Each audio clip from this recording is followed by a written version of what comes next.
Black Sabbath announced they will perform their final show. The performance will take place at a charity festival in the band's hometown, Birmingham, England, on July 25th, 2025, with the original lineup: Bill Ward, Geezer Butler, Tony Iommi, and Ozzy Osbourne, who will likely have to perform seated due to the progression of his Parkinson's disease, which day by day limits all his movements at 76 years old.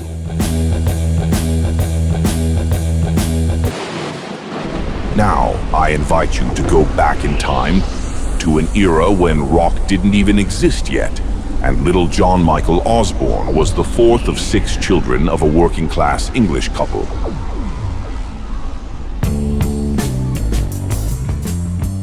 Six kids. 6. A brood worthy of a zombie apocalypse movie, except without the glamour. In a tiny house in Aston, an industrial neighborhood in Birmingham, in the grey England of the 1950s. As Ozzy himself says, the family was so poor that toilet paper was an abstract concept. The luxury there was newspaper. Yes, my friends, Ozzy Osbourne, before becoming a rock legend, was forced to clean his backside with headlines from the Birmingham Post. Could there be anything more punk than that? Hunger, my friends. That's the mother of all questionable decisions. And for young John Osbourne, it was the main reason for his first crime. The kid looked at the neighbor's orchard and thought, if Adam and Eve could do it, why can't I? But like any criminal career, things escalated. From apples, he moved on to coins. Parking meter coins. That's right. Ozzy was basically an inverted Robin Hood. He stole from the machines and kept everything. Imagine a poor English kid running among the ruins of the post-war era, trying to join gangs like trying to join a bad band. That was little John Osbourne.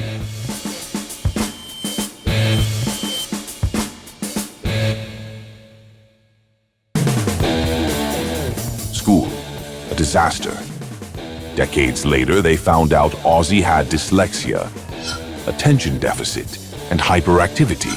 But back then, my friend, that was just called the problem kid who can't sit still.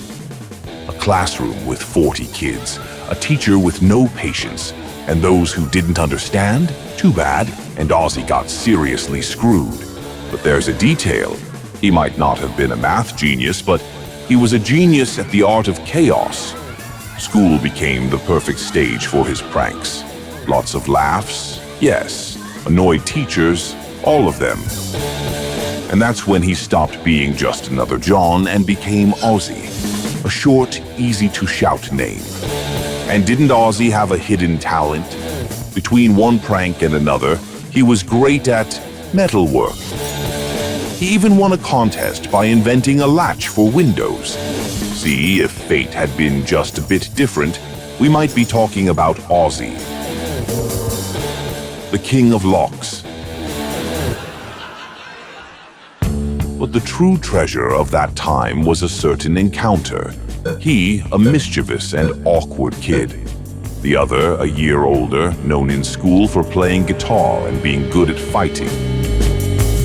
Tony Iommi. Yes, ladies and gentlemen, the one and only, the future architect of the heavy riff. But back then, Tony looked at Ozzy and thought, who's this idiot? And went on with his life. After a decade stuck in the British public education system, Ozzy left school at 15, armed with one certainty. His future was shining on the grey horizon of some factory in Birmingham.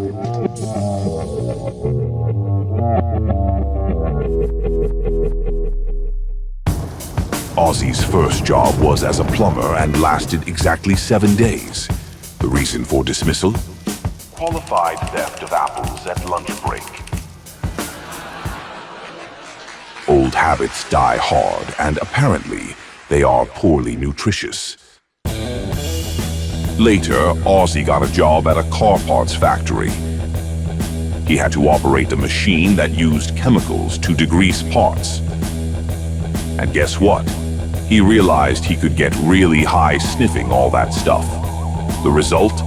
He became the grease zombie, until one day he was found passed out next to the machine, face covered in black, from the infirmary straight to the street. His mother, with the patience of a saint, managed to get him an internship at a car horn factory, where Ozzy would be trained as a horn tuner. Ironically, he says that's when his career in the music industry started. Of course, considering his co-workers were already deaf from all the honking, he didn't see much future in that monotonous job and preferred to bail before going deaf. Or worse, a little crazier, because crazy he always was. Just a little bit too strong. Ozzy says he invented an imaginary band called the Black Panthers. He wandered the streets of Aston carrying an empty guitar case, and to complete the look, dragged an old hush puppy shoe tied to a string, which he swore was his dog. Ozzy said he felt like a Mississippi bluesman. Imagine the scene.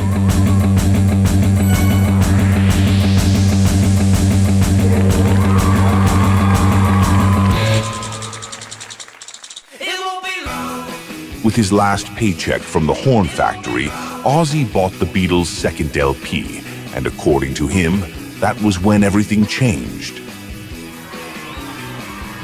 Forming a real band became a plan in his chaotic mind, and the first step? Growing his hair, of course. He also decided he needed tattoos. So he went and got the letters OZZY tattooed on his fingers. Sometime later, again with ink and a sewing needle, Ozzy tattooed smileys on his knees while sitting on the toilet, as if life itself were a big joke. And he wanted to make sure someone was always laughing at him.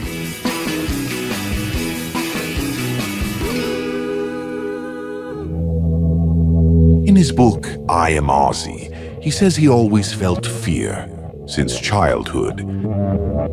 And of course, fear is a great excuse to throw yourself into anything that can alter your perception of reality. So, by 18, he was already an expert at drowning panic in alcohol. He says he could swallow a pint in 5 seconds. He also says he had a job he really liked, at a slaughterhouse. And of course, Ozzy, with his peculiar view of the world, compared the place to Auschwitz on a bad day. But it had its perks. On payday, the slaughterhouse crew would gather at pubs to relax after work. And of course, Ozzy Osbourne, always with his dark humor, loved to mess with the gang. He liked putting cow eyes in his friends' mugs just to see their faces when they took their first sip. Pure fun with a touch of insanity. He lasted 18 months at that wonderful job, until, of course, a fight with another worker got him kicked out. After another factory fiasco, he threw in the towel and decided to reinvent himself. He became John the Thief. Ozzy's petty crimes seemed straight out of a trash movie. Once, he thought it was a good idea to jump the neighbor's fence and steal their TV. But when jumping back, the weight of the TV was too much, and guess what? The TV fell on him, as if the universe itself had patted him on the back and said, "Nice try, but not today." Another time, he decided to rob a local clothing store. He sneaked in under cover of night, grabbed some hangers, and ran away thinking, success. But when he got home, he realized he had stolen a pile of baby clothes. No jeans, no leather jackets, just baby onesies and overalls. For these and other reasons, he ended up in jail for 6 weeks. His father could have paid bail and gotten his son out of trouble, but decided it was better to let the boy rot behind bars for a while, hoping to put some sense into his empty head.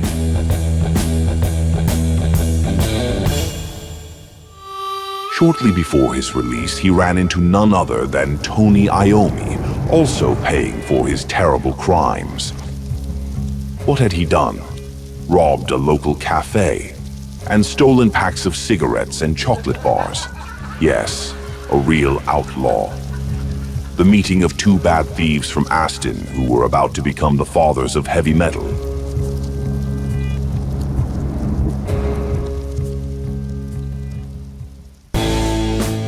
Even barely able to put food on the table for everyone, Ozzy's father decided to give him a vote of confidence and invested £250 in a 50-watt Vox amplifier with 2 speakers.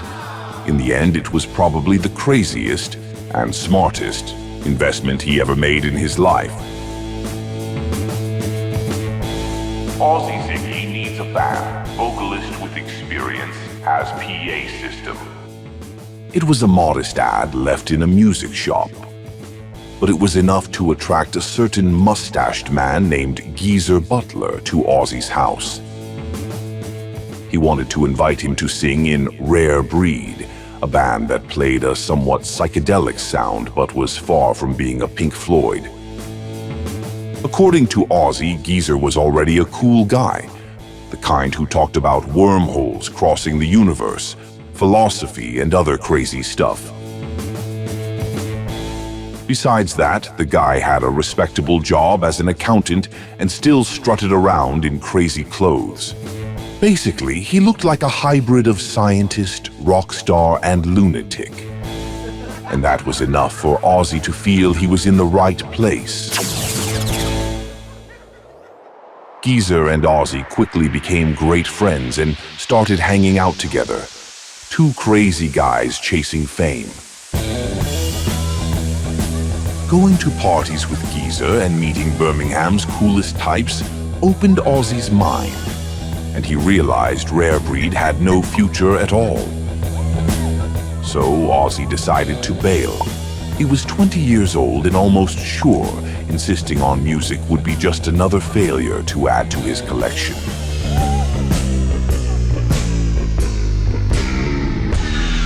He had already taken down the ad from the shop and was mentally preparing for the glorious life of horn tuner when fate, always a trickster, decided to take another spin. 2 mustachioed guys showed up at his door. Before answering, he peeked through the window and thought, déjà vu ×2. When he opened the door, he was greeted with the discouraging, "Oh no, Bill, not this guy. Let's get out of here." Drummer Bill Ward and guitarist Tony Iommi had seen the ad and came to meet this Ozzy Ziggy fellow. They were putting together a new band after Mythology ended and needed a vocalist. But Tony, not too excited, already knew the guy. "This guy can't sing, he's a clown." "I know him. It's Ozzy Osbourne." Ozzy barely listened. His eyes went straight to Tony's hand. "Hey Tony, what the hell happened to your hand, man?" And that's how the conversation slid from insults to stories about school, slaughterhouses, failed bands, and work accidents. In the end, they agreed to look for a bassist to complete the new band. And Ozzy was in. He said he knew a rhythm guitarist, Geezer, who could take the bass. "Geezer Butler, he's cool," said Tony. And so the Polka Tulk Blues Band was born, a name so ridiculous it sounded like it had been whispered by a stoned gnome in the ear of someone in an alcoholic coma.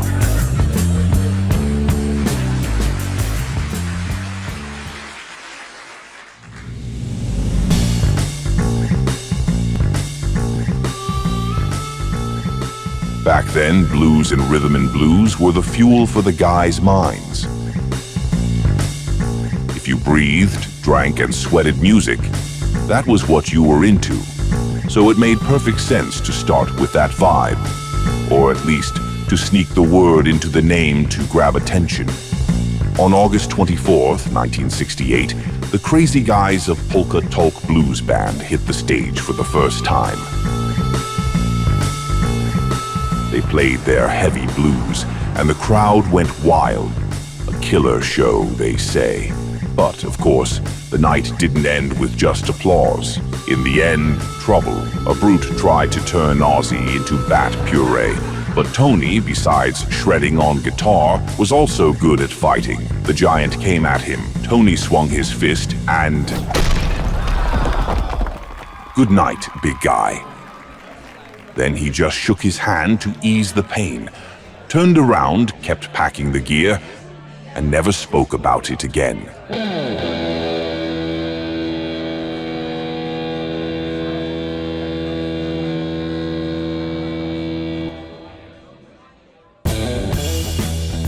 After a while, conscience, or maybe hangover, kicked in, and they ditched that ridiculous name. Now they were Earth. Solid, heavy. But Ozzy, of course, had to find a flaw. "Dude, that sounds just like someone vomiting. Earth."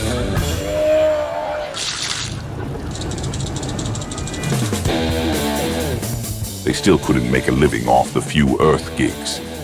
The pay was so low that sometimes after shows, they had to choose between 4 measly bags of chips or 10 cigarettes with a free match.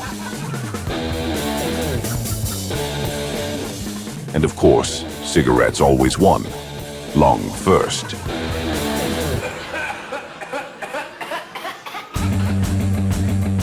Tony Iommi's parents practically became the band's official sponsors. They sent sandwiches, cans of beans, cigarettes, and even some cash so the van wouldn't die halfway on the road. Still, Earth was the only thing between them and an early retirement at some random factory. So, my friend, the guys made a foolproof plan, supreme street smart level. When a famous band came to town, they'd park their beat-up van right at the venue's door and hang around hoping for a disaster. If the booked band didn't show up, bam! They'd jump in as saviors and play for a big crowd. Idiotic? Totally. But believe it or not, it worked once. Jethro Tull's bus broke down on the way, and who was already lurking like vultures at the carcass? Earth.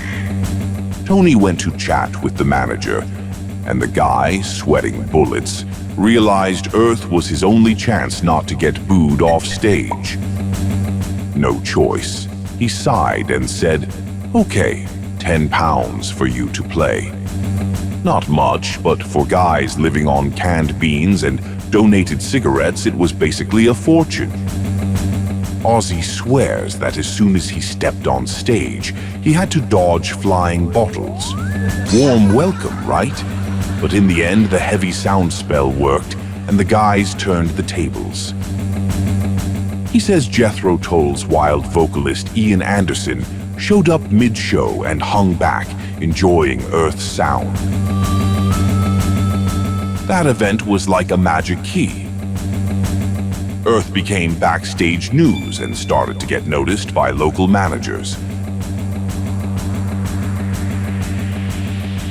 And of course, the universe conspired, and things finally began moving in the right direction.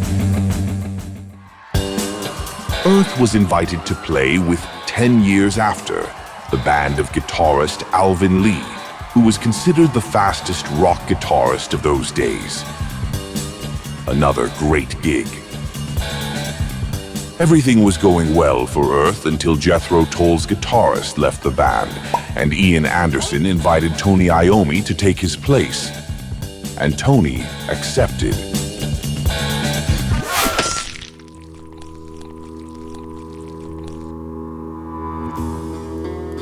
Despite the blow to their spirits, Ozzy says that, in the end, the three understood and congratulated Tony on his win.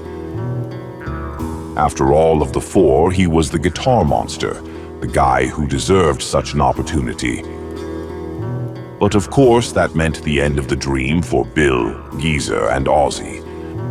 That dream that was right there, in their hands, about to be grabbed.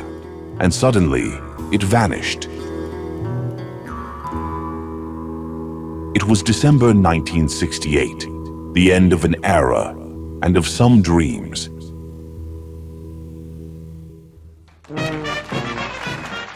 Tony's Jethro Tull debut was in style, my friend.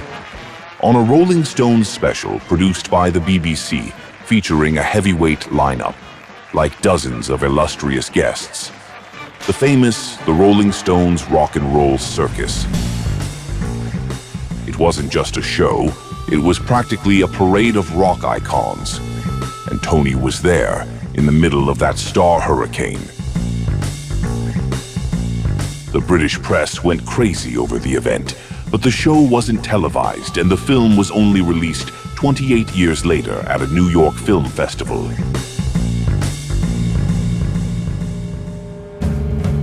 Days after that historic debut, Tony did the unthinkable. He called an emergency meeting at the pub with the Earth guys, drinks on him.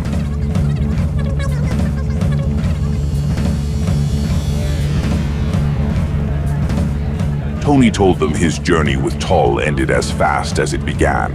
And to everyone's delight, Tony said he wanted his own band, and that they had to work seriously, like he saw the pros do. The pact to record an album of original songs was sealed with a lively toast.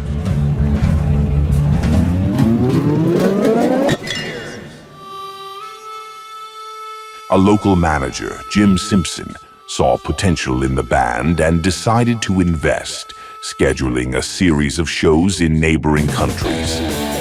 Earth set off on a European tour, loading all their gear into Tony's new van and heading to every gig like it was their last chance. Sounds like a grand adventure, right? But in reality, the tour was a marathon through every dive that would take Earth. Not exactly Woodstock's stage, but places where heavy rock mixed with the smell of smoke and sweat. And the crowd was just waiting for a chance to be crushed by the energy. Gig after gig, the band stayed firm on their mission.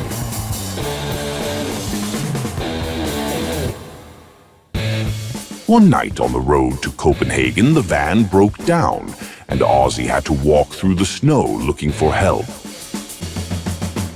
He says he was freezing, and to make it worse, he fell into a snow-covered ditch. After getting out of the ice hole, Ozzy found a farm and went to ask for help. He knocked on the door, and the Dane who answered spoke no English. After some time trying to understand what the crazy guy wanted, the Dane said something gruff and slammed the door in Ozzy's face, who returned to the road. Just before turning into a snowman, he saw a police car coming and almost threw himself in front of it to ask for help. Luckily for Ozzy and the guys, the cops were nice and called a tow truck to take the van to the nearest town. The next day, the van stopped again. But this time it was out of gas. And of course, who had to fix that? Ozzy, right. After all, the crazy one always gets stuck with it. He saw a car parked near a church, and in his brilliant mind, thought it was the priest's car, and of course, a priest wouldn't mind lending some gas to the guys, right? Ozzy rigged up a hose, stuck it in the priest's tank, and sucked hard.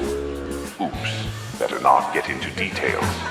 After transferring some gas to the van's tank, Earth hit the road, without seeing the owner's face, of course. Ozzy says he spent the rest of the day burping toxic fumes, and every time it happened, he had to spit and sometimes even vomit out the van window while moving. Ugh, I hate premium gas, he said.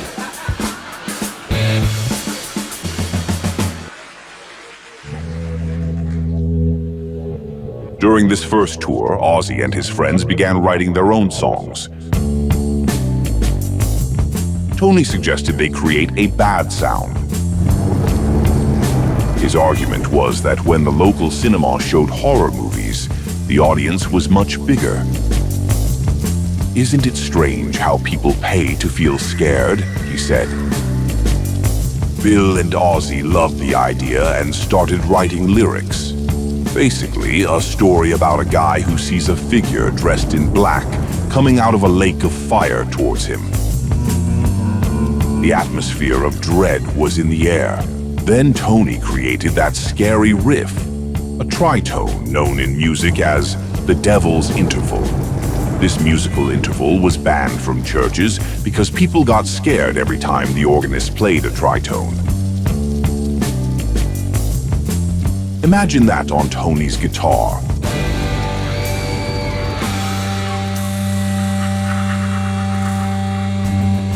Geezer Butler gave the song its title, Black Sabbath, inspired by a Boris Karloff movie. Decades later, they say this song marks the beginning of the heavy metal style. Ozzy, of course, never cared much about the heavy metal label. He says the first time he heard the term was in Stephen Wolf's song, Born to be Wild. Then suddenly, the press started using it to label any heavier sound. But for him, the concept was simpler. They were just a blues band that happened to write songs that gave people chills, as if something was coming out of the shadows. And that was the great invention.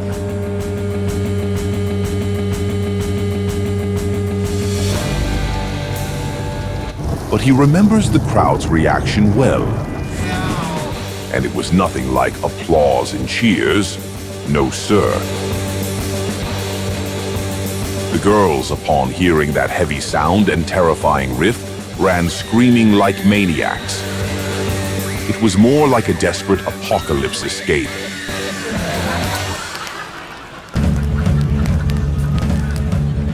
At one show, they were mistaken for another band. That's when they found out there was another group called Earth playing in the city they were in. "I told you that name was shit," said Ozzy. After the tour back in England, Ozzy and his crew finally decided to give the band a name that represented the essence of what they were creating. Black Sabbath. Of course, the manager wasn't thrilled, worried about the change, but the guys were determined. Black Sabbath. It was the name they felt fit the dark, heavy sound they were making. And it wasn't just the name that changed. All those shitty tour days served the band to compose and refine some of the songs that would become not only rock icons, but Black Sabbath's trademark.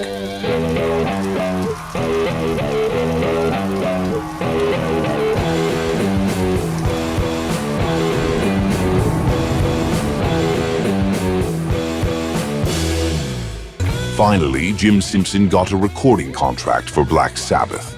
And with that, the guys went into the studio, set up their gear, and played the set list from the European tour shows. The idea was to record everything live on 4 channels. Not exactly the most professional setup, but definitely the best way to capture the band's spirit, pure and unfiltered. Producer Roger Bain entered the studio and, with his master touch, turned what could have been a mess into something epic. He took the songs and, in 12 hours of studio work on November 17th, 1969, did an exceptional job.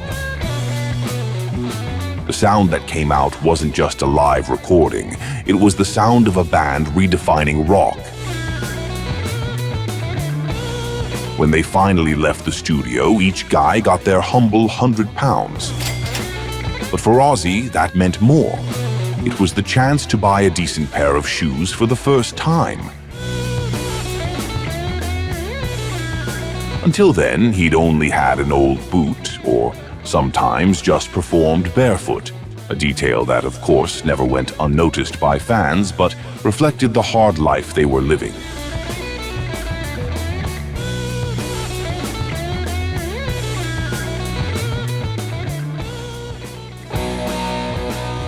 After the recording, Black Sabbath kept playing, delivering their heavy and dark riffs.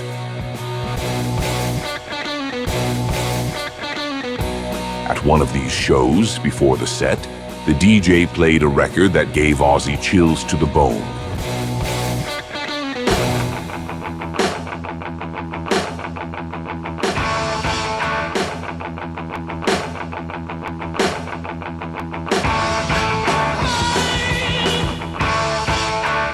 There was something familiar about that voice and powerful sound. He couldn't resist and went to the sound booth, curious, asking who those guys were. The DJ, with that "I'm introducing something new" look, said, "It's a record from a new band called Led Zeppelin." After the show, still impressed, Ozzy turned to Tony and asked if he'd heard Led Zeppelin, the crushing sound, the weight of it all. And Tony, confident like he already knew what was coming, replied, "Ours will be heavier." Months later, on Friday, February 13th, 1970, Black Sabbath's debut album was released in the UK through a Philips label called Vertigo.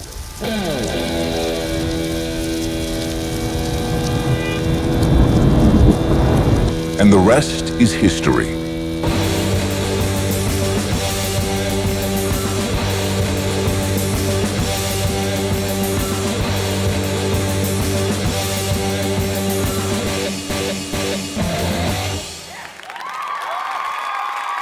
Leave a like and subscribe for more Ugado.